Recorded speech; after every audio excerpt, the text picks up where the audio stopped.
Hello दोस्तों, कैसे हो सभी। आई होप कि आप सभी अच्छे होंगे। और जैसे कि competitive exams like group D NTPC की डेट आ चुकी है 15 दिसंबर। तो 15 दिसंबर अभी टाइम है हमारे पास, तो हमने सोचा कि क्यों ना जनरल साइंस का बेंच स्टार्ट किया जाए। जो स्टूडेंट हमसे ऑलरेडी पढ़े हुए हैं मैं उनको ये बोलूँगा कि आप जो नोट्स आपके पास ऑलरेडी है उन्हीं के अंदर आप नई चीज़ें ऐड करते चले, क्योंकि यहाँ पर अपन लोग और भी अच्छी अच्छी चीज़ें जानेंगे और भी थोड़ा डीप लेके जाने वाला हूँ मैं। ठीक है, तो आप उन्हीं नोट्स के अंदर जो आपको नई चीज़ दिखे, ठीक है, जो आपको नया टॉपिक दिखे, जो आपको नई लाइन दिखे, उसको आप वहीं पर आप ऐड कर लेना उन्हीं नोट्स के अंदर। नए मत बनाना, ठीक है, उन्हीं के अंदर ऐड कर लेना। और आज हम लोग स्टार्ट करेंगे बायोलॉजी के अंदर पहला टॉपिक सेल यानी कि कोशिका।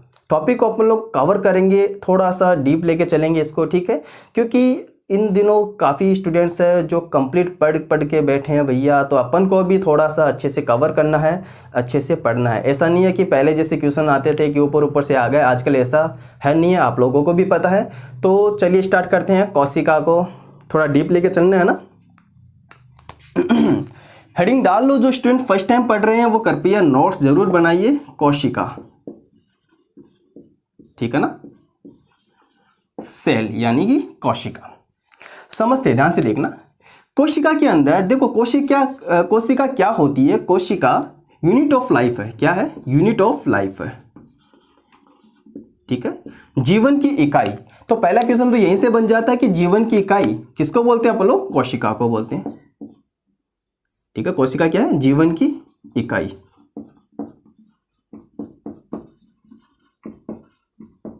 ओके, साथ साथ भैया नोट्स बनाते चलना, ठीक है। जीवन की इकाई, उसके बाद बात करते हैं कोशिका का अध्ययन, यानी कोशिका का अध्ययन मान लो, कोशिका विभाजन का अध्ययन मान लो, ठीक है। कोशिका का अध्ययन मान लो, साथ ही साथ आप लोग कोशिका की संरचना, कोशिका के भाग, उसके कार्य का अध्ययन जिस साइंस के ब्रांच में अपन लोग करते हैं उसको अपन लोग साइटोलॉजी बोलते हैं। क्या बोलते हैं दोस्तों? उसको अपन लोग साइटोलॉजी बोलते हैं। साइटोलॉजी बोल दो या फिर सेल बायोलॉजी बोलते हैं उसको, ठीक है। सेल बायोलॉजी यानी कि साइटोलॉजी, ठीक है। हिंदी में लिखें तो साइटोलॉजी को साइटोलॉजी बोलते हैं भैया।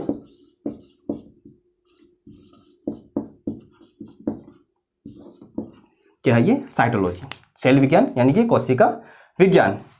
ध्यान से समझना, कोशिका जो होती है वो आधारभूत इकाई होती है। कैसी होती है? फंडामेंटल यूनिट होती है, ठीक है।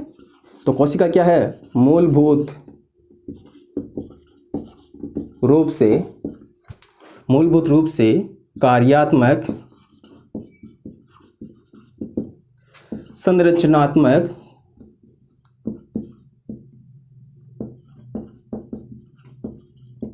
व आनुवांशिक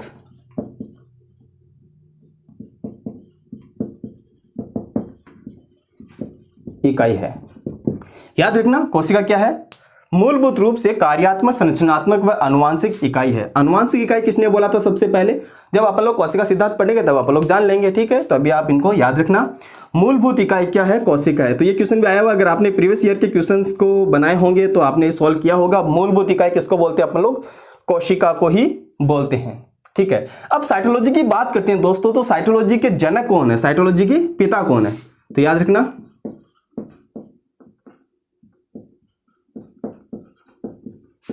साइटोलॉजी के पिता कौन है दोस्तों? Robert Hooke.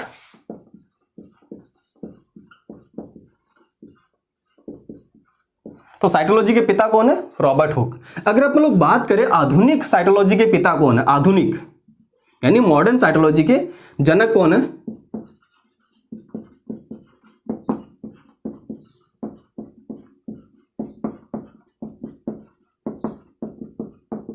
तो वो है सीपी स्वानसन। कौन है दोस्तों? सीपी स्वानसन। तो ये सारी बातें आपको याद रखनी है। साइटोलॉजी के पिता सिर्फ इतना है तो रॉबर्ट हुक बताना है, क्योंकि आपको पता है सबसे पहले इन्होंने देखा था। अब भले वो मृत कोशिका हो लेकिन देखा तो है ना। दूसरी बात आपको याद रखना है, साइटोलॉजी के जो आधुनिक पिता है, ठीक है, जो मॉडर्न साइटोलॉजी के फादर है वो कौन है? सीपी स्वानसन। अब बात कर लेते हैं अपने इंडिया की। तो इंडिया के अंदर यानी कि भारतीय साइटोलॉजी के पिता कौन है? भारतीय साइटोलॉजी के पिता तो याद रखना आपको डॉक्टर अरुण कुमार शर्मा, AK शर्मा यानी कि डॉक्टर अरुण कुमार शर्मा।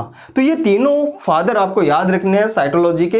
एक तो हो गया साइटोलॉजी के father Robert Hooke. Modern father कौन है तो आपको बताना पड़ेगा, सीपी स्वानसन। अगर वही बात करें भारतीय साइटोलॉजी के पिता कौन है तो doctor Arun Kumar Sharma, doctor AK Sharma. इतना क्लियर हो गया। सेल क्या है, यूनिट ऑफ लाइफ है, जीवन की इकाई है, ठीक है। याद रखने इस चीज को। यहां से देखो छोटे छोटे पॉइंट्स के अंदर से आपके क्वेश्चन बन जाते हैं, छोटे छोटे पॉइंट्स के अंदर आपके क्वेश्चन बनते हैं और वो भी बहुत अच्छे बनते हैं, क्लियर कट क्वेश्चन बन जाते हैं यहां से। तो जो जितने भी सजीव है उनकी क्या है, ये मूलभूत इकाई होती है। इतना क्लियर हुआ, ओके। ध्यान से देखना, तो ये वाला पोर्शन अपना कंप्लीट हो गया। अब बात कर लेते हैं थोड़ा सा इतिहास के बारे में। एक चीज मैं आपको और बताना चाहूंगा इसके अंदर, कोशिका के बिना, ध्यान से सुनना, कोशिका के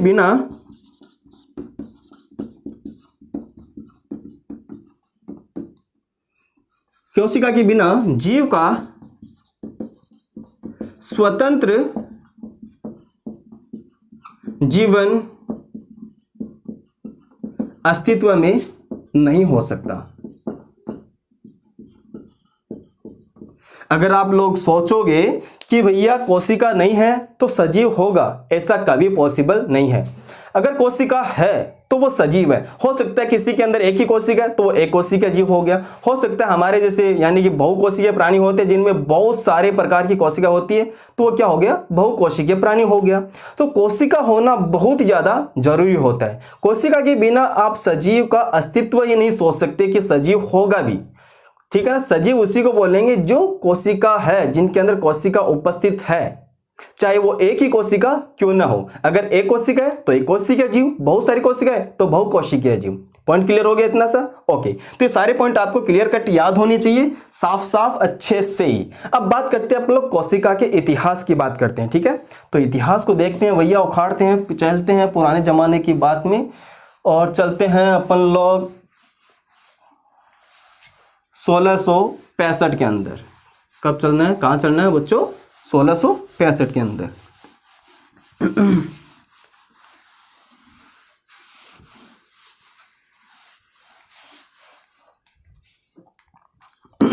ये उन दिनों की बात है। कब की बात है बच्चों, इतिहास की बात करते हैं, हिस्ट्री की बात करते हैं। सबसे पहले साइंटिस्ट आए थे रॉबर्ट हुक। कौन थे, रॉबर्ट हुक। सबसे पहले वैज्ञानिक कौन थे, रॉबर्ट हुक।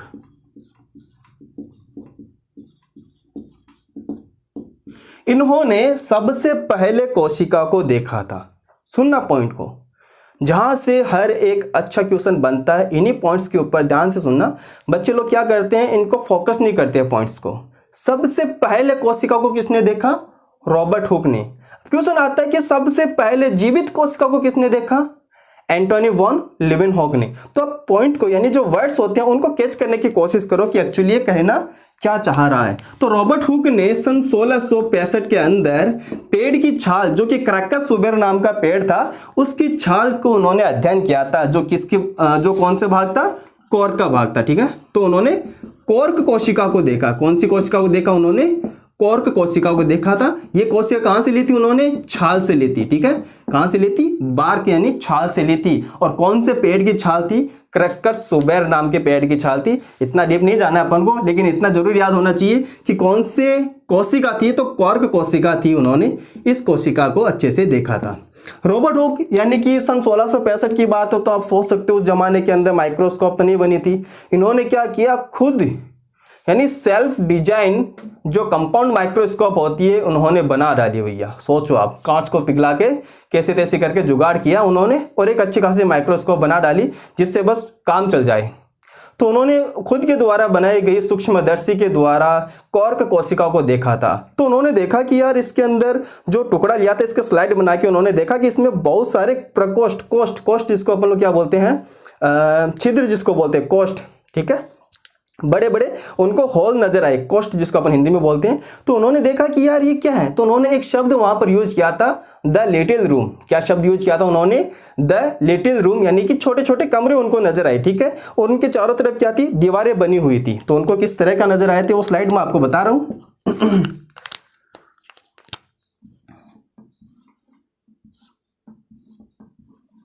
उनको इस तरह की वो स्लाइड नजर आई, ठीक है।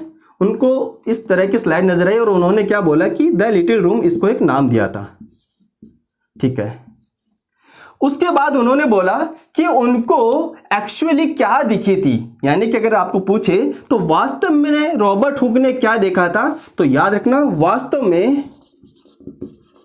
वास्तव में पादप कोशिका की क्या थी, वो पादप कोशिका की मृत कोशिका भित्ति को देखा। क्या देखा? मृत कोशिका भित्ति को देखा। ओके, तो एक्चुअली अपन को याद रखना है कि सबसे पहले रॉबर्ट हुक ने कोशिका को देखा। वो कोशिका कैसी थी? मृत थी, और उसमें भी उनको क्या नजर आया था? केवल और केवल कोशिका भित्ति नजर आई थी। ये क्या है? सेल वॉल है, यानी कि कोशिका भित्ति है। और आपको पता है कोशिका भित्ति कैसी होती है? निर्जीव होती है, मृत होती है। तो ऑब्वियस सी बात है वो कोशिका क्या थी? मरी हुई थी। अरे यार कॉर्क कोशिका थी, सीधी सी बात है, छाल के उन्होंने कॉर्क कोशिका निकाली और उनको सिर्फ क्या नजर आई? वहां पर कोशिका भित्ति नजर आई। बाकी वाली चीज तो क्या होगी? मर गई, क्योंकि वो सभी चीज क्या होती है? इसके अंदर कोशिका में सजीव पार्ट होता है। कोशिका भित्ति जो होती है वो निर्जीव होता है, तो ऑब्वियस सी बात है यही बचेगी। और याद से ध्यान से समझना, उन्होंने इसको क्या नाम दिया था? उन्होंने इसको नाम दिया था सेलुला। क्या नाम दिया था बच्चों? उन्होंने इसको सेलुला नाम दिया था। मैं यहां पे लिख रहा हूं, सेलुला उन्होंने नाम दिया था। इस नाम को बाद में मॉडिफाई किया गया, बाद में रूपांतरित किया गया किसके अंदर? सेल के अंदर, यानी कि कोशिका के अंदर। किसमें रूपांतरित किया गया था? कोशिका के अंदर। इतना क्लियर हुआ है? ओके, ध्यान से समझना। तो ये सारी बातें किसके लिए है? रॉबर्ट हुक के लिए। उन्होंने अपना जो एक्सपेरिमेंट किया था, उन्होंने अपना जो अध्ययन किया था पादप कोशिका के ऊपर, उनको एक पुस्तक के अंदर लिखा था। तो उस पुस्तक का नाम क्या है? तो उन्होंने जो बुक लिखी थी उस बुक का नाम भी आपको याद रखना, उस किताब का नाम है माइक्रोग्राफिया। क्या नाम उस पुस्तक का बच्चों? माइक्रोग्राफिया। माइक्रोग्राफिया, ठीक है।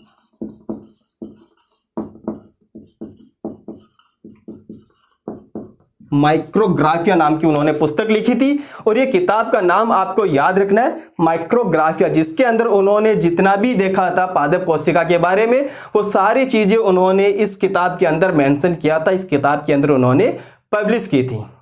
क्लियर हुआ इतना सा रॉबर्ट हुक के बारे में? तो अगर आपके पास क्वेश्चन आए कि सबसे पहले कोशिका को किसने देखा?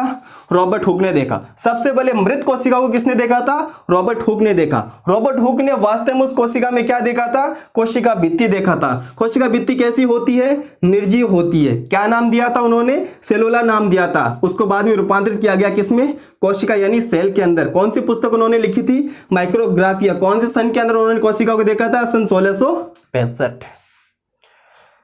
बोलो क्लियर हुआ इतना? ये सारे पॉइंट्स आपको क्लियर कट याद होने चाहिए, स्पष्ट तरीके से आपके माइंड के अंदर ये सभी चीजें सेट होनी चाहिए। इतना क्लियर हो? ओके, एक चीज हम भूल गए थे, ध्यान समझना। जो साइटोलॉजी शब्द था, मैं यहां पे मेंशन कर रहा हूं, साइटोलॉजी शब्द, ये क्वेश्चन भी आया। साइटोलॉजी शब्द किसने दिया था? तो आपको याद होना चाहिए, ये हर्टविग ने दिया था। किसने दिया था? हर्टविग ने दिया था। हर्टविग, मैं स्टार मार्क कर रहा हूं, ये आपको याद रखना। साइटोलॉजी शब्द, ठीक है, साइटोलॉजी शब्द किसने दिया था? हर्टविग ने दिया था। तो ये आप मेंशन कर लेना, ये आप अपने नोट्स के अंदर नोट कर लेना, पहले वाले पार्ट के अंदर जो अपने देखा था साइंटिस्ट के नाम वगैरह। तो क्वेश्चन आता है यहां तक, कौन कौन से क्वेश्चन बनते हैं? जीवन की इकाई कोशिका, मूलभूत इकाई कोशिका। सीधी सी बात है, कोशिका के बिना किसी का भी स्वतंत्र जीवन अस्तित्व में नहीं रह सकता, ये आपको याद रखना है। कोशिका शब्द साइटोलॉजी शब्द किसने दिया था? तो आपको पता होना चाहिए, साइटोलॉजी शब्द दिया था हर्टविग ने।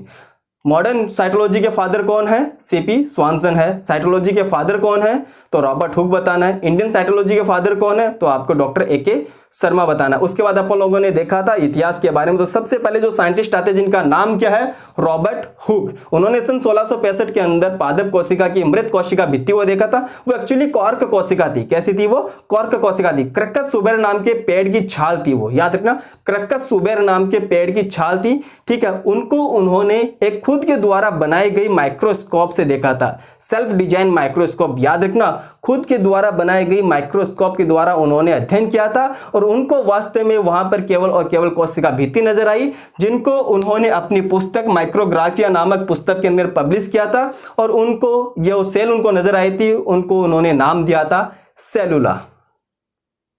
क्लियर है इतना? ओके। उसके बाद साइंटिस्ट आए थे कौन? उसके बाद आए थे एंटोनी वॉन लीवेनहॉक।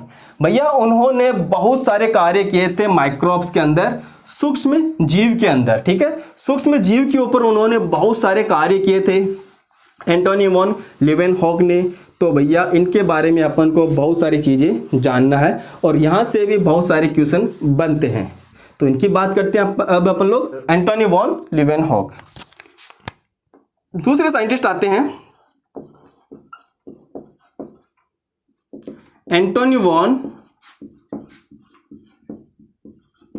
लीवेनहॉक। तो एंटोनी वॉन लीवेनहॉक की बात करें तो इन्होंने सबसे पहले जीवित कोशिका को देखा था। पहला पॉइंट तो अपन को याद रखना, सबसे पहले जीवित कोशिका को देखा, वेरी वेरी इंपॉर्टेंट। कब देखा? तो देखो रॉबर्ट हुक ने तो सन 1665 में देखा था, लेकिन इन्होंने जस्ट उनके 9 साल बाद ही जीवित कोशिका को देखा था। यानी कि बात करें ये कब की बात है? ये बात है सन 1674 की। कब की बात है? ये सन 1674 की। 65 और फिर 9 क्या हो गया? सन 1674 आ गया। तो जीवित कोशिका को सबसे पहले किसने देखा? एंटोनी वॉन लीवेनहॉक ने देखा। सबसे पहले कोशिका को किसने देखा? रॉबर्ट हुक ने देखा। जैसे टर्म्स जीवित कोशिका ऐड हो जाता है तो ये साइंटिस्ट का आपको नाम लेना है, लीवेनहॉक भाई साहब का। क्लियर सी बात है? ओके। इन्होंने कौन कौन सी कोशिका को देखा था, कौन कौन सी कोशिका की इन्होंने खोज की थी? तो याद रखना, सारी चीजें आपको याद रखने। तो प्रोटोजोआ,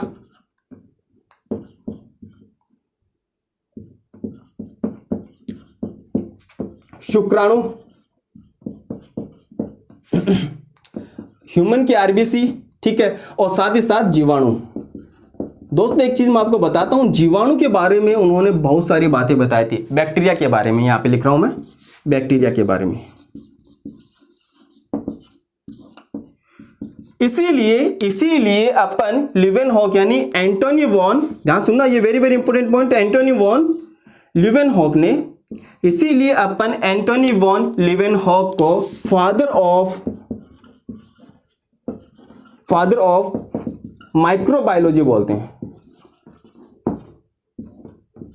फादर ऑफ माइक्रोबायोलॉजी। तो माइक्रोबायोलॉजी के जनक या माइक्रोबायोलॉजी के पिता कौन है? Antony von Leeuwenhoek. बैक्टीरिया क्या? माइक्रोब्स ही तो सूक्ष्म जीव ही है भैया। तो इन्होंने सबसे पहले बैक्टीरिया के बारे में बताया था, इसीलिए अपन इनको क्या बोलते हैं? फादर ऑफ माइक्रोबायोलॉजी अपन इनको बोलते हैं। ये शब्द आपको याद रखना है और अपने नोट्स के अंदर इस शब्द को भी आप लोग मेंशन कर लो। इतना क्लियर हो गया? इन्होंने इन सभी कोशिकाओं को क्या नाम दिया? ध्यान से सुनना, इन्होंने इन सभी कोशिकाओं को नाम दिया था एनिमलक्यूलीज। ठीक है, इन कोशिकाओं को क्या नाम दिया था उन्होंने? एनिमलक्यूलीज।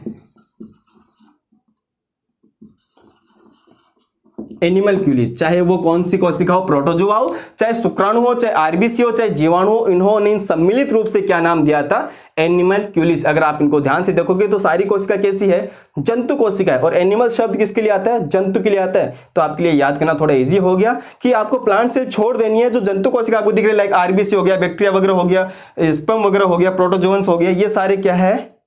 ये सारे को, इन सभी को इन्होंने क्या नाम दिया था? एनिमलक्यूलीज नाम दिया था। इतना क्लियर हो गया? तो अगर क्वेश्चन आए कि भैया एनिमलक्यूलीज जो टर्म्स है वो किन्होंने यूज किया था? एंटोनी वॉन लीवेनहॉक ने यूज किया था। सबसे पहले जीवित कोशिका को किसने देखा था? एंटोनी वॉन लीवेनहॉक ने देखा था। जीवाणु की खोज किसने की थी? एंटोनी वॉन लीवेनहॉक ने की थी। फादर ऑफ माइक्रोबायोलॉजी किसको बोलते हैं? एंटोनी वॉन लीवेनहॉक को बोलते हैं। तो इतने सारे पॉइंट आपको याद रखने। इसको उन्होंने क्या किया था? इन सभी चीजों को अपनी एक पुस्तक के अंदर प्रस्तुत किया था, रिप्रेजेंट किया था, जिस बुक का नाम क्या है? Secret of nature. तो इनकी बुक भी आपको याद रखना है, सीक्रेट ऑफ नेचर। क्या नाम इस किताब का? Secrets of nature. तो इन्होंने ये सारी बातें बताई थी। ईयर का आपको याद रखना, सन 1674। ये दोनों वैज्ञानिक बहुत ही ज्यादा इंपॉर्टेंट है, यहां से अच्छे से क्वेश्चन बन जाते हैं। तो ये सारे पॉइंट्स आपको, छोटे छोटे जो पॉइंट होते हैं वो सारे आपको याद करने हैं। तो नेक्स्ट अपन लोग चलते हैं, अपन लोग टाइप ऑफ सेल यानी कोशिका के प्रकार। सबने नोट कर लिया ये सारी बातें? ठीक है, अब चलते हैं कोशिका के प्रकार के बारे में। तो कोशिकाएं बच्चों दो प्रकार की होती है, कौन कौन सी? एक तो प्रोकैरियोटिक कोशिका और एक यूकैरियोटिक कोशिका। काफी स्टूडेंट्स के दिमाग में ये कंफ्यूजन रहता है, प्रोकैरियोटिक, यूकैरियोटिक, प्लांट कोशिका, एनिमल कोशिका। मैं वो सारा कवर करता हूँ, सारा आपके माइंड से कंफ्यूजन को दूर करने की कोशिश करता हूँ। तो पहले एक अपन लोग चार्ट से समझ लेते हैं कि कोशिका होती क्या है, कितने प्रकार की होती है। तो कोशिका के प्रकार की बात करें तो ध्यान समझना, कोशिका के प्रकार। तो कोशिका मोस्टली दो प्रकार की होती है। जो पहले कोशिका बनी थी, प्रिमिटिव, जो आदिम कोशिका हुआ करती थी, उनको अपन लोग बोलते हैं प्रोकैरियोटिक कोशिका। क्या बोलते हैं उनको अपन लोग? प्रोकैरियोटिक कोशिका।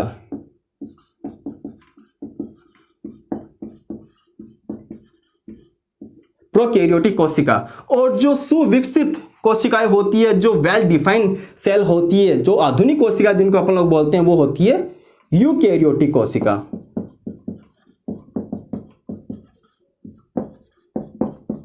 कैसी है दोस्तों वो? यूकैरियोटिक कोशिका। जो पादप और जंतु कोशिका होती है वो यूकैरियोटिक कोशिका के भाग होते हैं, क्योंकि आपको पता है पादप कोशिका क्या है, यूकैरियोटिक कोशिका, जंतु कोशिका क्या है, यूकैरियोटिक कोशिका है। तो इसमें क्या आ जाएगा? पादप कोशिका और जंतु कोशिका। इसी के साथ साथ जो और कोशिकाएं होती है, जैसे मैं आपको बताता हूं कौन कौन से इसके अंदर पार्ट आते हैं। जैसे कवक वगैरह होते हैं, कवक भी क्या है? यूकैरियोट्स होते हैं, याद रखना। साथ ही साथ आपको प्रोटिस्टा, ये भी क्या है? यूकैरियोट्स होते हैं। लेकिन प्रोकैरियोट में कौन होता है? केवल और केवल बैक्टीरिया वगैरह आते हैं। क्या आते हैं? बैक्टीरिया की कोशिका क्या होती है? प्रोकैरियोटिक कोशिका होती है। माइकोप्लाज्मा, ठीक है, BGA, blue green algae, archaebacteria.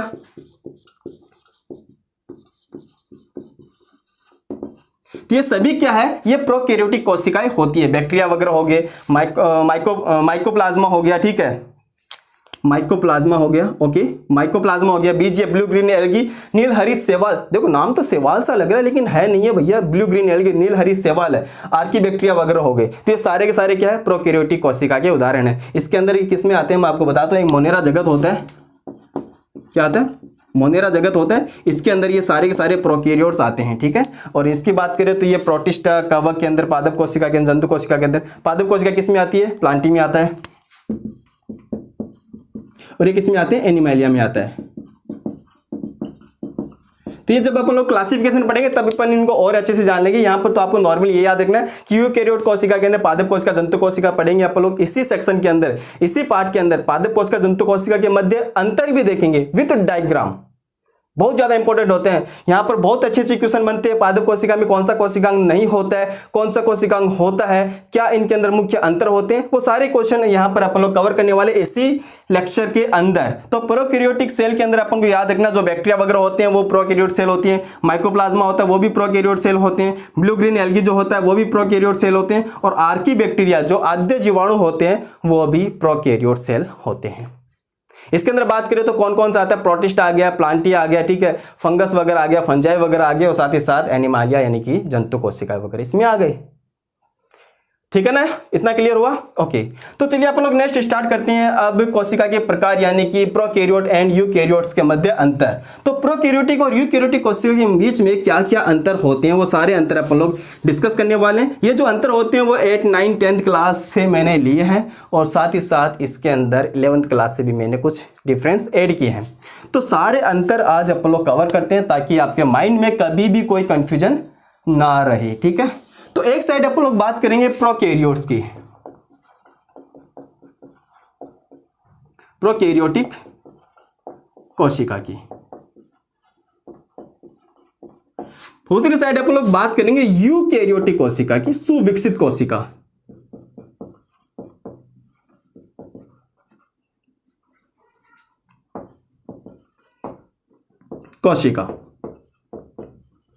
Okay, तो प्रोकैरियोटिक कोशिका की बात करें तो सबसे पहले अंतर आता है साइज का। सबसे पहला अंतर क्या आता है? साइज यानी आकार। तो जो प्रोकैरियोटिक कोशिका होती है उसका आकार छोटा होता है कंपैरिजन टू यूकैरियोटिक कोशिका। तो याद रखना प्रोकैरियोटिक कोशिका का आकार छोटा होता है, ठीक है, स्मॉल आकार होता है, छोटा आकार होता है। और इसका कैसा होता है, बड़ा आकार होता है। पहला अंतर। तो आप सोचोगे यार ये इंपॉर्टेंट थोड़ी ना है, इंपॉर्टेंट है भैया, क्योंकि जब 11th की आप बुक 9th क्लास की आप जब बुक देखोगे तो उसके अंदर मोस्टली 4 या 5 अंतर ही दे रखे हैं, मात्र 4 या 5 अंतर ही दे रखे हैं, जिनके अंदर पहला अंतर यही दे रखा है आकार का।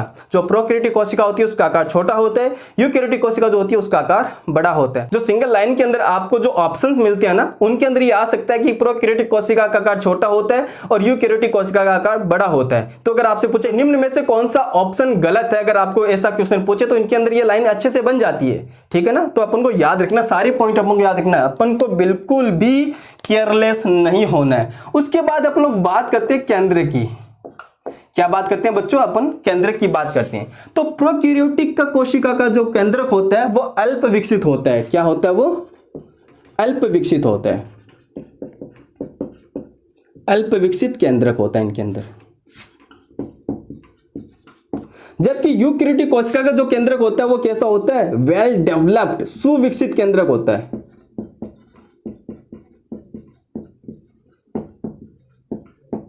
अब अल्प विकसित केंद्रक का मतलब क्या होता है, मैं आपको एक चीज बताता हूं।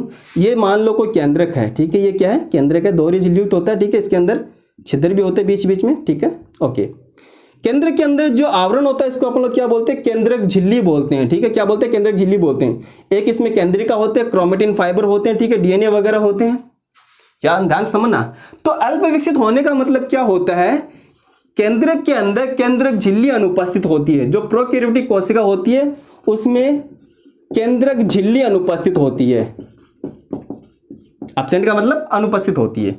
सेकंड पॉइंट अपन को याद रखना, जो केंद्रिका होती है, केंद्रिका न्यूक्लियोलस जिसको अपन लोग बोलते हैं, केंद्रिका भी इसके अंदर कैसी होती है, अनुपस्थित होती है।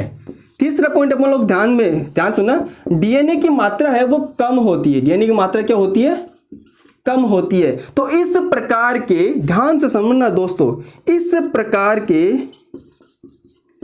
प्रकार के अल्प विकसित केंद्रक को, अल्प विकसित केंद्रक को क्या बोलते हैं अपन लोग, जीनोफोर बोलते हैं। क्या बोलते हैं, जीनोफोर। याद रखना क्या बोलते हैं इसको अपन लोग, जीनोफोर बोलते हैं। या तो जीनोफोर बोल दो या फिर न्यूक्लियोइड। ध्यान से सुनना, न्यूक्लियोइड, जीनोफोर या न्यूक्लियोइड, ठीक है।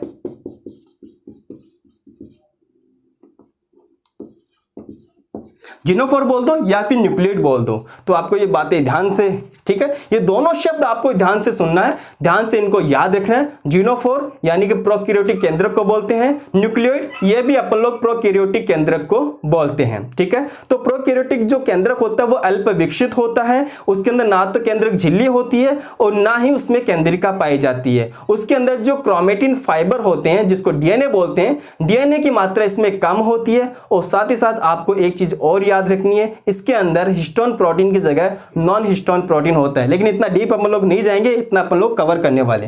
ध्यान समझना। देन अपन लोग बात करते हैं सुविकसित केंद्रक की बात करते हैं, जो किसका है, यूकैरियोटिक कोशिका के है, ठीक है। तो यूकैरियोटिक कोशिका के अंदर बात करें तो इसके अंदर ये सभी उपस्थित होते हैं। यानी कि बात करें तो केंद्रक झिल्ली उपस्थित होती है, केंद्रिका भी इसके अंदर उपस्थित होते हैं। डीएनए की मात्रा, क्या, डीएनए की मात्रा भी इसके अंदर क्या होती है, ज्यादा होती है। यानी कि जो सुविकसित केंद्रक होता है वो किसमें पाया जाता है, यूकैरियोटिक कोशिका के अंदर पाया जाता है।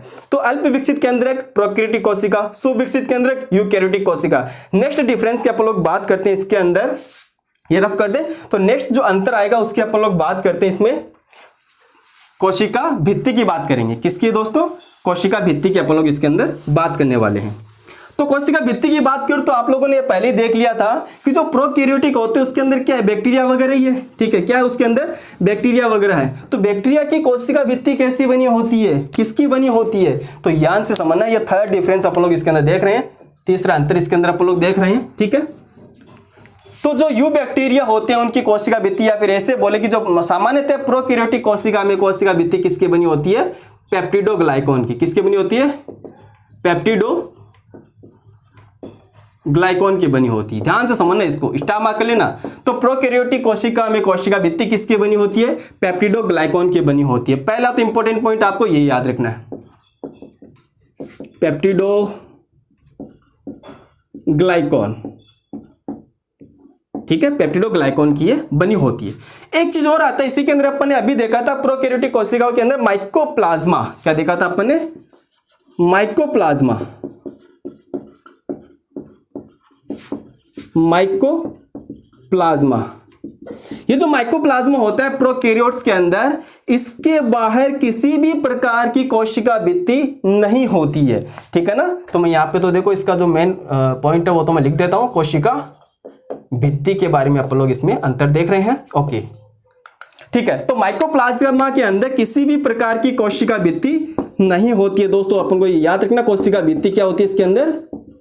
अनुपस्थित होती है। आगे अपन लोग जब कोशिका भित्ति पढ़ेंगे डीपली, तब अपन लोग जानेंगे कौन कौन से जो फाइलम वगैरह होते हैं, ठीक है, कौन कौन से प्राणी होते हैं। उसके अंदर अपन लोग जानेंगे कि कवकों के अंदर किसके बनी होती है, साथ ही साथ डायनोफ्लैजिलेट में किसके बनी होती है, डाइटम्स में किसके बनी होती है, यूग्लिनोइड्स के अंदर किसके बनी होती है। तो उस टाइम अपन लोग थोड़ा डीप लेके चलेंगे। यहाँ पर तो अपन को नॉर्मली देखना है यूकैरियोटिक और प्रोकैरियोटिक कोशिकाओं के बीच में अंतर देखना है। अगर अपन लोग बात करें यूकैरियोटिक कोशिका के अंदर, तो सबसे पहले बात करते हैं कवक। तो कवक की कोशिका भित्ति किसकी बनी होती है? काइटिन प्लस पॉलीसेकेराइड की बनी होती है, काइटिन प्लस पॉलीसेकेराइड की बनी होती है। देन बात करते हैं पादप यानी प्लांट की कोशिका भित्ति किसकी बनी होती है? सेलुलोज प्लस पैक्टिन की बनी होती है, सेलुलोज प्लस पैक्टिन की बनी होती है। जंतु के अंदर कोशिका भित्ति होती ही नहीं है, यानी कि अनुपस्थित होती है। तो जंतुओं में किसी भी प्रकार की कोशिका भित्ति नहीं होती है। तो ये 3 पॉइंट आपको मोटा मोटा याद रखना है एक बार। उसके बाद अपन लोग जब कोशिका भित्ति पढ़ेंगे तब अपन लोग जानेंगे कि शैवाल के अंदर कोशिका भित्ति किसकी बनी होती है, डाइटम्स में कोशिका भित्ति किसकी बनी होती है, डायनोफ्लैजिलेट्स के अंदर कोशिका भित्ति किसकी बनी होती है। इन सभी की बातें करेंगे जब अपन लोग कोशिका भित्ति पढ़ेंगे तब। क्लियर हो गया? तो ये तीसरा अंतर भी अपन लोग देख लिया। अब बात करते हैं कोशिका झिल्ली की, ठीक है। अब बात करते हैं कोशिका झिल्ली की। देखो दोस्तों, एक बार आप इनको पढ़ लोगे ना, फिर आपको कहीं पर भी रुकने की आवश्यकता नहीं पड़ेगी, सारे क्वेश्चंस आपके इजीली बन जाएंगे। तो कोशिका झिल्ली की बात करते हैं। तो प्रोकैरियोटिक कोशिका के अंदर ध्यान समझना, मान लो सपोज ये कोई प्रोकैरियोटिक कोशिका है, मान लो ये कोई प्रोकैरियोटिक कोशिका है और इसके अंदर क्या है? कोशिका झिल्ली है। तो इसकी जो कोशिका झिल्ली होती है वो अंतर्वलित हो जाती है, फोल्ड बनाती है। सबसे बाहर तो कोशिका भित्ति है पेप्टिडोग्लाइकॉन की, इसके अंदर जो कोशिका झिल्ली होती है फोल्ड बनाती है, अंतर्वलन। अंतर्वलन, इस अंतर्वलन को अपन लोग क्या बोलते हैं? मीजोसोम बोलते हैं। क्या बोलते हैं इसको अपन लोग? मीजोसोम बोलते हैं। तो एक चीज अपन को याद रखना है कि प्रोकैरियोटिक कोशिका के अंदर कोशिका झिल्ली अंतर्वलित होकर मीजोसोम का निर्माण करती है। ये लाइन आप नोट करना, प्रोकैरियोटिक कोशिका में कोशिका झिल्ली अंतर्वलन से मीजोसोम का निर्माण करती है। तो इसके अंदर क्या पाया जाता है? मीजोसोम पाया जाता है। क्या पाया जाता है? मीजोसोम पाया जाता है। इसका कार्य क्या होता है वो अभी आगे अपन लोग डिस्कस करेंगे। साथ ही साथ बात करें यूकैरियोटिक कोशिका के अंदर, तो इसमें मीजोसोम अनुपस्थित होता है। जरूरत ही नहीं है, सीधी सी बात है। क्यों जरूरत नहीं है? ध्यान से समझना, मीजोसोम का कार्य क्या होता है। ध्यान समझना, मीजोसोम का जो कार्य होता है प्रोकैरियोटिक कोशिका के अंदर, वो मेन काम होता है इसका श्वसन का। क्या काम होता है इसका? श्वसन का। कारण क्या उसका? क्योंकि इसके अंदर श्वसन संबंधी एंजाइम पाए जाते हैं। क्यों? क्योंकि इसके अंदर श्वसन संबंधी एंजाइम पाए जाते हैं। श्वसन संबंधी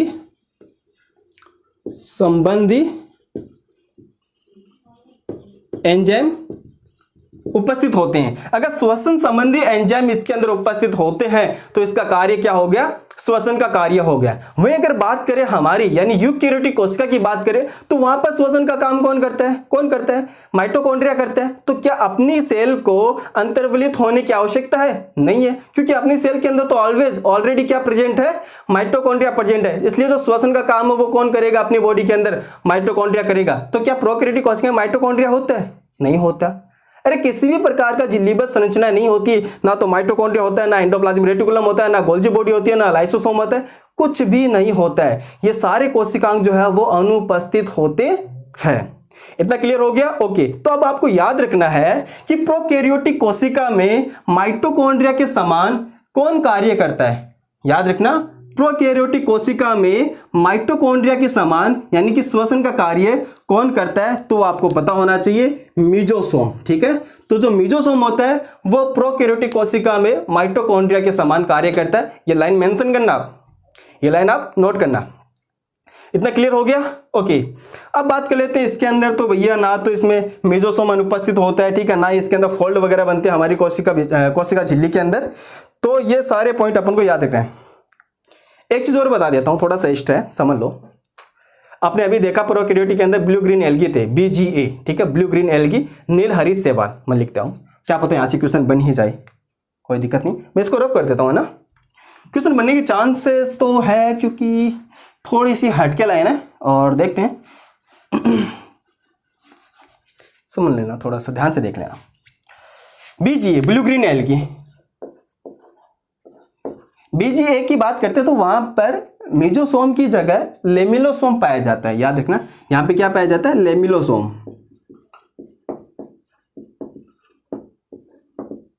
अगर आपने कहीं पढ़ा हो तो ब्लू ग्रीन एल्गी के अंदर मीजोसोम की जगह क्या पाया जाता है? लेमिलोसोम पाया जाता है। बाकी जितने बैक्टीरिया होते हैं उनके अंदर क्या है? मीजोसोम पाया जाता है। उसके अंदर श्वसन संबंधी एंजाइम पाए जाते हैं। इन्हीं एंजाइम्स के कारण वो क्या करता है? श्वसन का कार्य करता है। क्या करता है दोस्तों? श्वसन का कार्य करता है। इसलिए अपन कह सकते हैं कि प्रोकैरियोटिक कोशिका के अंदर मीजोसोम का कार्य वही है जो यूकैरियोटिक कोशिका के अंदर प्रेजेंट माइटोकॉन्ड्रिया का होता है। तो चलिए नेक्स्ट आगे स्टार्ट करते हैं। नेक्स्ट डिफरेंस कोशिका झिल्ली हो गया। ओके, साथ साथ नोट करते चलना। देखो यहाँ से बहुत अच्छे अच्छे क्वेश्चन बनते हैं। अगर आपने क्वेश्चन सॉल्व किए होंगे, आपको लगा कि यार ये तो सिलेबस का ही नहीं है, वो इसीलिए नहीं है क्योंकि आपने टॉपिक को कवर नहीं किया अच्छे से, सारी चीज़ें आपने पढ़ी नहीं है, तभी वो नई नई चीज़ें आपको लगती है। एक बार आप सभी चीज़ों को टच कर लोगे तब आपको वो नई नहीं लगेगी। देन डिफरेंस की बात करते हैं, झिल्लीबद्ध कोशिकांग।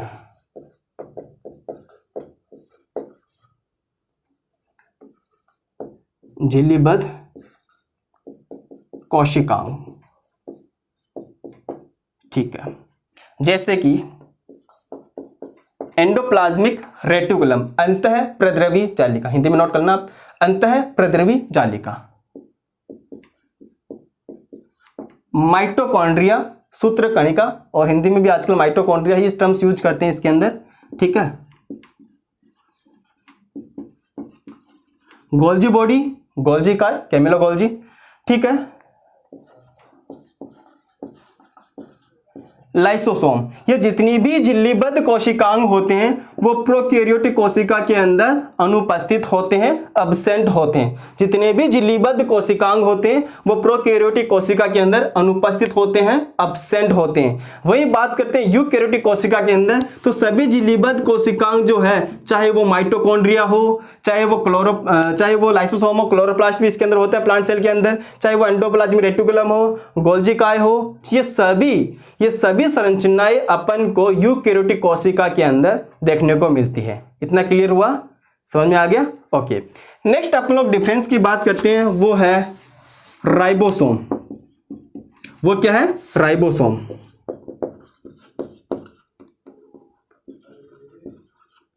अब आप लोग बोलोगे कि सर झिल्लीबद्ध कोशिकांग के अंदर आपने इतना ही लिखा, राइबोसोम क्यों नहीं लिखा? तो मैं आपको एक बात कवर कर देना चाहता हूं, राइबोसोम के ऊपर किसी भी प्रकार की झिल्ली नहीं होती है। यह झिल्ली रहित कोशिकांग होता है। वेरी वेरी इंपॉर्टेंट, ध्यान से समझना, यह कैसा होता है? झिल्ली रहित।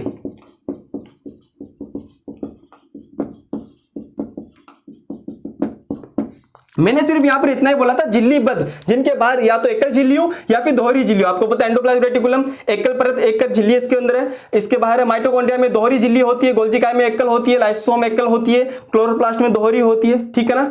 तो वही बात करें राइबोसोम, तो राइबोसोम के बाहर किसी भी प्रकार की झिल्ली नहीं होती है। तो याद रखना, यह झिल्ली रहित कोशिकांग होता है।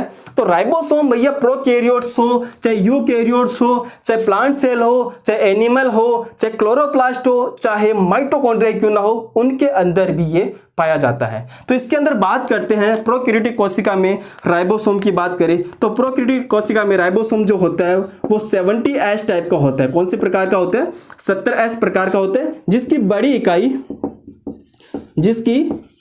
इकाई कितने एस की होती है? तो आपको पता होना चाहिए 50S की होती है। वहीं अगर बात करें छोटी इकाई यानी कि स्मॉल यूनिट, ये 30S की होती है, ठीक है ना। बड़ी इकाई 50S की होती है, छोटी इकाई 30S की होती है। अब बात करते हैं यूकैरियोटिक कोशिका के अंदर। तो यूकैरियोटिक कोशिका के अंदर 17S प्रकार का भी होता है, 80S प्रकार का भी होता है और 55S प्रकार का भी होता है। आप लोग पहली बार देख रहे होंगे 55S प्रकार का यूकैरियोटिक कोशिका में। तो समझ लेते हैं ना इनको, कौन कौन सी इसकी लार्ज यूनिट होती है, कौन कौन सी इसकी स्मॉल यूनिट होती है, वो भी देख लेते हैं। साथ साथ ये भी जानेंगे कि 55S प्रकार का राइबोसोम कहाँ होता है, ये भी तो जानेंगे। तो 70S प्रकार का राइबोसोम की बात करें तो ये कहां पर होता है, ये होता है क्लोरोप्लास्ट यानी कि हरित लवक और माइटोकॉन्ड्रिया के अंदर। तो हरित लवक और माइटोकॉन्ड्रिया के अंदर 17S प्रकार का राइबोसोम होता है। एक चीज मैं आपको और कवर कर देना चाहता हूं, ध्यान से सुनना, मतलब कोशिकांग के अंदर भी मिल रहा है कोशिकांग, ध्यान से समझना। माइटोकॉन्ड्रिया क्या है, कोशिकांग है। हरित लवक क्या है, कोशिकांग है। इसके अंदर भी राइबोसोम मिल रहा है। तो राइबोसोम को अपन लोग कह सकते हैं कोशिकांग में कोशिकांग। अगर क्वेश्चन बनता है कि कोशिकांग में कोशिकांग किसको कहा जाता है, ध्यान से समझना, वेरी वेरी इंपॉर्टेंट लगा रहा हूं मैं। कोशिकांग में कोशिकांग किसको बोलते हैं, तो याद रखना राइबोसोम को। थोड़ा मैं कवर कर देना चाहता हूं। सपोज करना ये क्या है, कोशिका है, सोचना, ठीक है। ये क्या है, कोई जंतु कोशिका ले लेते हैं। जंतु कोशिका में क्या है, ये क्या है, माइटोकॉन्ड्रिया है, ठीक है। माइटोकॉन्ड्रिया क्या है, कोशिकांग है। माइटोकॉन्ड्रिया क्या है, कोशिकांग है। और राइबोसोम भी क्या है, कोशिकांग है। 80S प्रकार का तो साइटोप्लाज्म के अंदर होता है ना, कोशिका द्रव में तो 80S टाइप का होता है। तो इस कोशिकांग के अंदर भी क्या प्रेजेंट है, राइबोसोम प्रेजेंट है 17S प्रकार का। मैंने कहा ना, देखो माइटोकॉन्ड्रिया में 17S प्रकार का राइबोसोम पाया जाता है। तो राइबोसोम खुद क्या है, कोशिकांग है। माइटोकॉन्ड्रिया खुद क्या है, कोशिकांग है। तो माइटोकॉन्ड्रिया कोशिकांग है, इसके अंदर भी राइबोसोम है, यानी कोशिकांग में कोशिकांग कौन हो गया, राइबोसोम हो गया। कोशिकांग में कोशिकांग कौन हो गया, राइबोसोम हो गया। इतना क्लियर हुआ, ओके। तो ये पॉइंट आपको कवर हो गया ना, अच्छे से इसको नोट कर लेना। कोशिकांग में कोशिकांग राइबोसोम होता है। तो 70S टाइप का राइबोसोम जो होता है वो किसमें होता है, हरित लवक और माइटोकॉन्ड्रिया में होता है। 80S प्रकार का राइबोसोम कहां होता है, साइटोप्लाज्म के अंदर होता है, कोशिका द्रव में होता है। कोशिका द्रव में भी होता है। जो एंडोप्लाज्मिक रेटिकुलम होता है ना, जिसके अंदर अपन लोग पढ़ते हैं RER, rough endoplasmic reticulum, smooth endoplasmic reticulum. जो रफ एंडोप्लाज्मिक रेटिकुलम होता है उसके ऊपर भी 80S प्रकार का ही राइबोसोम होता है, कंफ्यूज मत होना इसमें, ठीक है। तो 55S प्रकार के राइबोसोम कहां पर उपस्थित होता है, अपन को आना चाहिए। तो ये स्तनधारियों के माइटोकॉन्ड्रिया में होता है। कहां होता है ये, स्तनधारियों के माइटोकॉन्ड्रिया में उपस्थित होता है। तो स्तनधारी जितने भी है उनके माइटोकॉन्ड्रिया के अंदर आपको 55S प्रकार का राइबोसोम भी देखने को मिलता है। अब आप बोलोगे कि सर इसकी लार्ज यूनिट और स्मॉल यूनिट, तो मैं 1 बाय 1 सभी के बता देता हूं। 17S वाले की तो पता चल गया ना, बड़ी इकाई 50S है, छोटी इकाई 30S है। 80S वाले की देख लेते हैं। जो बड़ी इकाई होती है वो कितने प्रकार की होती है, 60S टाइप की होती है। और छोटी इकाई की बात करते हैं तो छोटी इकाई जो होती है वो 40S यानी 40S प्रकार की होती है। अब स्तनधारी के माइटोकॉन्ड्रिया में उपस्थित 55S प्रकार के राइबोसोम जो होता है उसके अंदर लार्ज यूनिट की बात करते हैं, ठीक है। लार्ज यूनिट की बात करें तो वो होती है 35S प्रकार की। और वहीं अगर बात करें स्मॉल यूनिट की तो वो होती है 25S टाइप की, ठीक है ना। तो 35S एंड 25S, ठीक है। 35S तो होते हैं लार्ज यूनिट और 25S होती है स्मॉल यूनिट होती है। तो राइबोसोम का जो खेल है आपको याद रखना, प्रोटीन फैक्ट्री अपन इसको बोलते हैं, ठीक है। तो राइबोसोम के बारे में क्या क्या अपन को याद रखना है। पहली बात तो ये झिल्ली रहित कोशिकांग होता है, सभी प्रकार की कोशिका में पाया जाता है। प्रोकैरियोट के अंदर ये 17S प्रकार का होता है। कोशिकांग में कोशिकांग राइबोसोम को बोलते हैं। 17S प्रकार का हरित लवक माइटोकॉन्ड्रिया में होता है। 80S प्रकार का कोशिका द्रव के अंदर होता है, जिसमें बड़ी इकाई 60S, छोटी इकाई 40S होती है। 55S प्रकार का स्तनधारियों के माइटोकॉन्ड्रिया में पाया जाता है, जिसकी लार्ज यूनिट यानी बड़ी इकाई 35S होती है और छोटी इकाई 25S होती है। तो बड़ी इकाई 35 और छोटी 25S प्रकार की होती है। इतना क्लियर हुआ अच्छे से, ओके। तो थोड़ा सा अंतर और देख लेते हैं, एक दो खास अंतर देख लेते हैं, ज़्यादा तो नहीं देखेंगे। वैसे तो आपको ये भी बहुत ज़्यादा लग रहा होगा, लेकिन दोस्तों ज़्यादा कुछ भी नहीं है। अगर आप इनको नोट करोगे ना एक पेज के अंदर, या तो एक लाइन खींच देना बीच में, प्रोकैरियोटिक कोशिका, यूकैरियोटिक कोशिका, छोटे छोटे वर्ड्स के अंदर आप इनको नोट करना है। एक मतलब कि की पॉइंट आपको लिखना है। कोशिकांग में कोशिकांग इज इक्वल टू राइबोसोम, बस हो गया। लाइन बना के नहीं चेपनी है अपन को, ठीक है।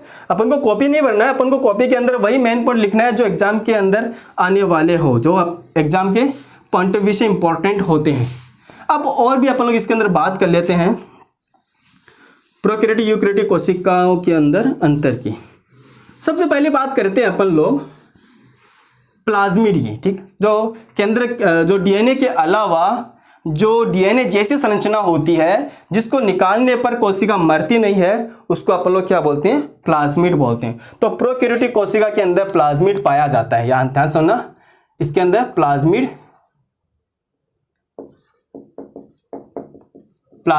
पाया जाता है। प्रोकैरियोटिक कोशिका में प्लाज्मिड उपस्थित होता है, यूकैरियोटिक कोशिका के अंदर प्लाज्मिड अनुपस्थित होता है। ये नाइट्रोजन स्थिरीकरण करते हैं। प्रोकैरियोटिक कोशिका जो होती है वो क्या करती है, नाइट्रोजन स्थिरीकरण करते हैं,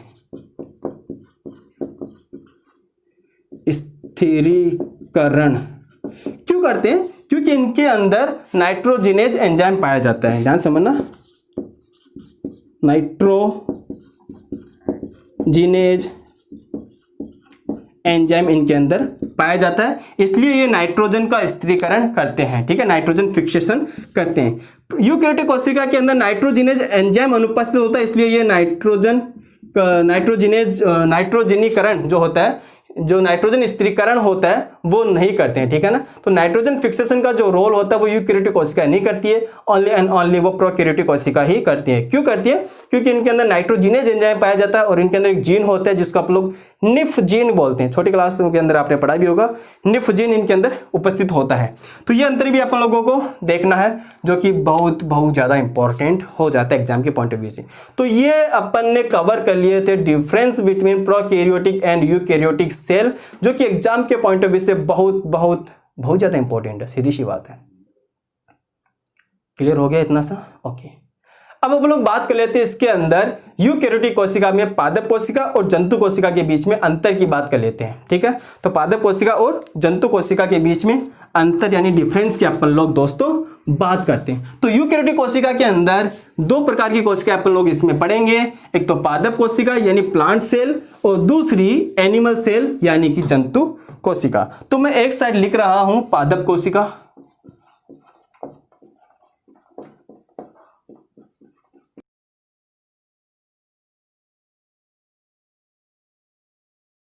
डायग्राम नहीं बनाएंगे, डायग्राम तो बनाएंगे तो भैया बहुत ज्यादा टाइम लग जाएगा, ठीक है। जंतु कोशिका, इनके मध्य अंतर देखते हैं। तो अंतर अपन लोग किस तरह से देखेंगे, तो मैं एक काम करता हूं, आपकी स्क्रीन के ऊपर दोनों डायग्राम लगा देता हूं, जिससे आपके सामने जो मैं बोलता रहूंगा वो कवर होता रहेगा, वो डिफरेंस आप इसके अंदर देखते रहना, ठीक है। तो मैं थोड़ा साइड हट जाता हूं और आपकी स्क्रीन के ऊपर अब लग चुकी है दोनों सेल के डायग्राम। तो एक साइड है पादप कोशिका और दूसरी साइड क्या है, जंतु कोशिका। तो पादप कोशिका के अंदर आप ध्यान से देखना, बाहर अपन को कोशिका भित्ति नजर आ रही है, ठीक है। ध्यान से देखना, बाहर अपन को कोशिका भित्ति नजर आ रही है। वहीं अगर आप लोग बात करते हैं जंतु कोशिका के अंदर, तो इनके बाहर अपन को किसी भी प्रकार की कोशिका भित्ति देखने को नहीं मिल रही है। पहला अंतर क्लियर हुआ, ओके। दूसरा अंतर ध्यान से देखो, पादप कोशिका के अंदर आपको बहुत सारा बीच में एक घिरा हुआ भाग होता है, बहुत सारा बीच में एक घेरा हुआ भाग दिख रहा है, जिसको अपन लोग रिक्तिका बोलते हैं। तो पादप कोशिका में रिक्तिका पाई जाती है, वो भी बहुत बड़ी होती है, ठीक है ना। वो भी कैसी होती है, बहुत बड़ी होती है। मैक्सिमम भाग होता है वो कोशिका द्रव का, ये रिक्तिका घेर के रखती है। जंतु कोशिका में आप देख रहे हो कि इसमें किसी भी प्रकार रिक्तिका नहीं दिख रही, मान लो अगर होती भी है तो साइज उसकी बहुत ज्यादा छोटी होती है। अब पादप कोशिका में देखो यार, बीच में रिक्तिका आ गई तो आप खुद सोचो ना, केंद्रक कहाँ खिसक गया, केंद्रक परिधि की तरफ चला गया, जबकि जंतु कोशिका के अंदर केंद्रक की स्थिति कहां पर है, केंद्र के अंदर ही है। ध्यान से देखना, ये सारे डिफरेंस सब बहुत ज्यादा इंपॉर्टेंट है जो मैं बोल रहा हूं। उसके बाद अपन लोग बात करते हैं पादप कोशिका के अंदर आपको किसी भी प्रकार का तारक काय नजर नहीं आ रहा है। क्या, तारक काय नजर नहीं आ रहा। जबकि जंतु कोशिका के अंदर आप जैसे ही केंद्रक के ऊपर देखोगे तो बैलगाड़ी के पहिए जैसी जो स्ट्रक्चर होती है, जिनको आप लोग तारक केंद्र बोलते हैं, ठीक है। इन दोनों को अपन लोग क्या बोलते हैं, तारक केंद्र बोलते हैं, और सम्मिलित रूप से अपन इनको बोलते हैं तारक काय बोलते हैं, ठीक है। तो ये आपको ध्यान रखने हैं। तो जंतु कोशिका के अंदर तो तारक काय उपस्थित होता है, जबकि पादप कोशिका के अंदर तारक काय अनुपस्थित होता है।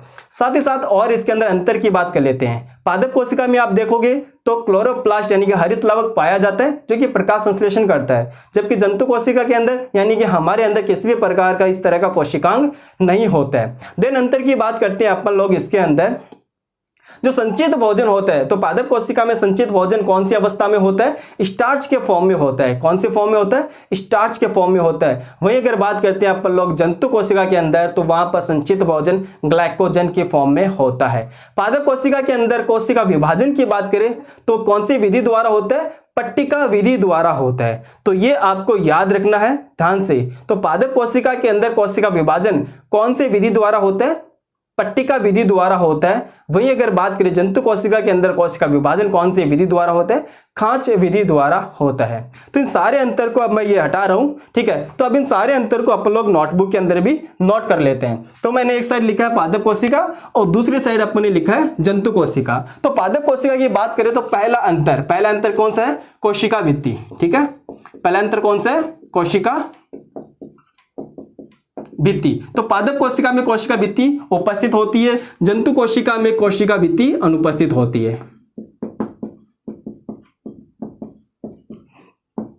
पहला अंतर, ठीक है। दूसरा अंतर की बात करें रिक्तिका, ठीक है। तो पादप कोशिका में रिक्तिका जो होती है वो बड़ी होती है, उपस्थित भी होती है और साथ साथ बड़ी होती है, ठीक है। रिक्तिका उपस्थित होती है, वह बड़ी होती है। आपको मैं बताता हूं, कई कोशिकाएं तो ऐसी होती है जो 90% भाग को घेरे रहती है कोशिका द्रव को। बोलो रिक्तिका इतनी खतरनाक होती है, इतनी बड़ी बड़ी होती है। वहीं अगर बात करें जंतु कोशिका के अंदर अनुपस्थित या बहुत छोटी, अनुपस्थित या बहुत छोटी होती है, ठीक है साई। थर्ड डिफरेंस की बात करते हैं। तो पादप कोशिका के अंदर केंद्रक की स्थिति, क्या? केंद्रक की स्थिति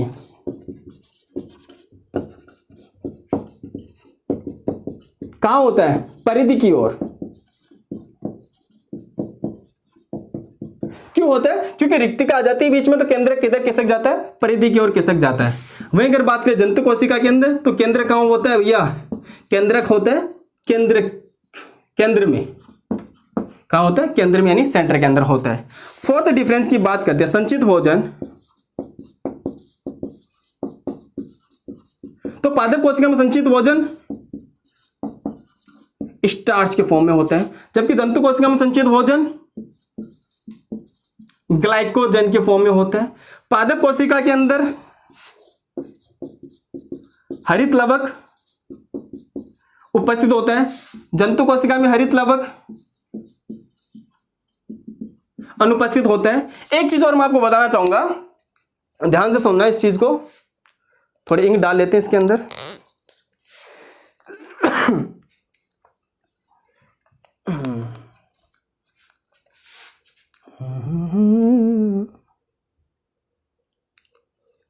सारे पॉइंट भैया बहुत ज़्यादा इंपॉर्टेंट है और अपन को आने भी चाहिए, ठीक है ना।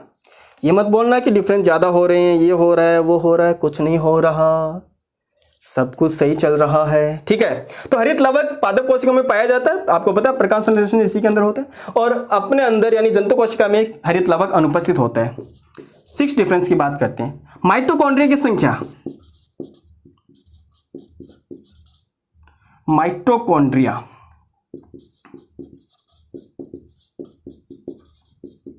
की संख्या, बोलो पादप कोशिका में माइटोकॉन्ड्रिया की संख्या ज्यादा होती है कि कम होती है? सोचो सोचो सोचो, पढ़ाया था मैंने। तो माइटोकॉन्ड्रिया की संख्या इसके अंदर कम होती है, जबकि जंतु कोशिका के अंदर माइटोकॉन्ड्रिया की संख्या ज्यादा होती है। जब मैंने डायग्राम बनाया था, यहाँ पर तो खैर नहीं है, लेकिन अभी जब मैंने आपकी स्क्रीन के ऊपर डायग्राम दिखाया था ना, तो उसके अंदर आप गौर से देखना, पादप कोशिका में आपको माइटोकॉन्ड्रिया की जो संख्या होती है वो कम दे रखी है, जंतु कोशिका के अंदर माइटोकॉन्ड्रिया की संख्या ज्यादा दे रखी है। हम लोग क्या है, गौर नहीं करते डायग्राम को। भैया डायग्राम बहुत कुछ बोलता है, चिल्ला चिल्ला के बोलता है कि ये देखो, लेकिन अपन लोग देखते नहीं है, ठीक है। अपन लोग चित्रकला के अंदर इतने ज्यादा इंटरेस्ट ही नहीं है। और आपको पता है मेरे तो कला शिक्षा के अंदर 100 में से 100 नंबर आए हुए हैं, समझते हो ना। ओके, 7 डिफरेंस की अपन लोग बात कर लेते हैं इसके अंदर। तारक काय, ठीक है। तो जो पादप कोशिका होती है उसके अंदर तारक काय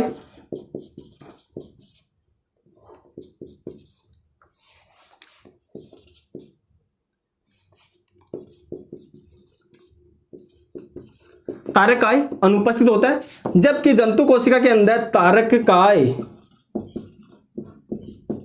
उपस्थित होता है, जबकि इसके अंदर तारकाय उपस्थित होता है। ठीक है, ओके। 8 नंबर डिफरेंस की बात कर लेते हैं इसके अंदर। ठीक है, ध्यान से देखना।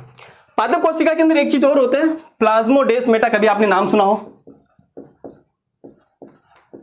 प्लाज्मोडेस्माटा।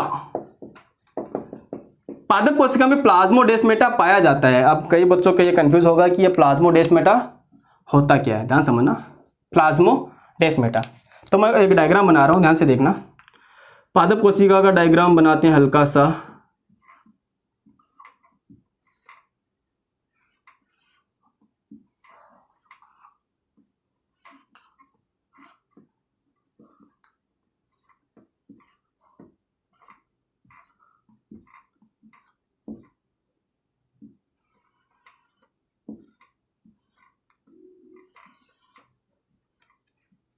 प्लाज्मोडेस्माटा वाला कॉन्सेप्ट आपको आना चाहिए, इसलिए मैं इसके लिए डायग्राम बना रहा हूँ, क्योंकि काफ़ी बच्चे हो सकता है इस नाम को पहली बार सुन रहे होंगे। आप किसी भी डायग्राम को देखना, चाहे आप गूगल करके कोई डायग्राम देख लेना प्लांट सेल का, उसके अंदर आपको प्लाज्मोडेस्माटा जरूर मिलेगा। अब इसका रोल क्या होता है, ध्यान से समझना। आप लोग इसके अंदर देखोगे डायग्राम के अंदर जो मैंने अभी आपको दिखाया था, वहां पे आपको बीच बीच के अंदर ऐसे लाइनिंग नजर आती है। ठीक है, ऐसे नेटवर्क नजर आता है बीच बीच में, इसी को अपन लोग क्या बोलते हैं, प्लाज्मोडेस्माटा। अब ये एक्चुअली है क्या, ध्यान समझना। मान लो यहां पर दूसरी सेल है, यहां पर क्या है,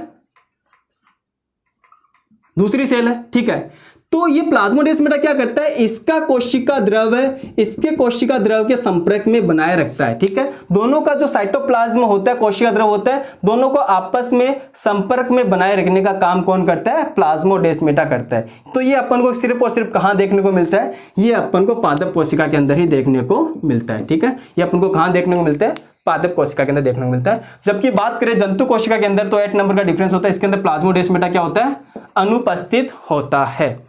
ठीक है ना, इतना सा, ओके। अब अपन लोग बात करते हैं 9 नंबर के डिफरेंस की।